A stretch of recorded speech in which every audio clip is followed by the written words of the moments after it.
এই বছর স্পন্দনের 10 বছর কমপ্লিট হলো, সেই জন্য ঠিক করা হয়েছে স্পন্দনের বন্ধুবান্ধবদের নিয়ে ছোট্ট একটা বার্থডে পার্টি অ্যারেঞ্জ করার। প্রত্যেক বছরই ও জন্মদিনটা হয় পুজোর আগে, নয় পুজোর পরে, নয়তো পুজোর মধ্যে পড়ে। তাই সেভাবে প্রতি বছর বার্থডে পার্টি হয়তো অ্যারেঞ্জ করতে পারি না, কিন্তু স্পন্দনের প্রতি বছরই জন্মদিনে কিছু না কিছু স্পেশাল থাকে। এবছরও বার্থডে পার্টি করব না এরকম দুমনার মধ্যেই ছিলাম, কারণ দুর্গাপুজো শেষ আর দিওয়ালি শুরু, ঠিক তার মাঝখানে একটাই সপ্তাহ আমাদের হাতে ছিল। 7 অক্টোবর ওর বার্থডে, কিন্তু আমরা 11 অক্টোবর বার্থডে পার্টিটা অ্যারেঞ্জ করেছিলাম যেহেতু শনিবার ছিল।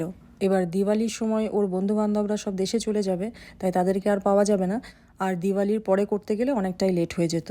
এখন রিটার্ন গিফটগুলো সব রেডি করা হচ্ছে। রিটার্ন গিফট নিয়ে যে নতুনত্ব কিছু ভাববো সেটার আর সময়ই পেলাম না। পুজো সেরে দেশ থেকে ফিরেই এইসব কাজে লেগে পড়েছি। তাই দোকানে গিয়ে চোখে পড়লো এই লাঞ্চ বক্সের সেটগুলো, আর এগুলো বেশ কাজের জিনিস, তাই ভাবলাম এগুলোই নেওয়া যাক।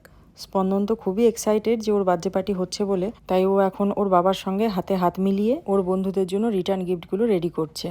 এদিকে স্পন্দনের কাস্টমাইজ করা কেকও চলে এসেছে। এখন এর মধ্যে কী ধরনের কেক আছে সেটা দেখতে হলে পরের ভিডিওর জন্য অপেক্ষা করতে হবে।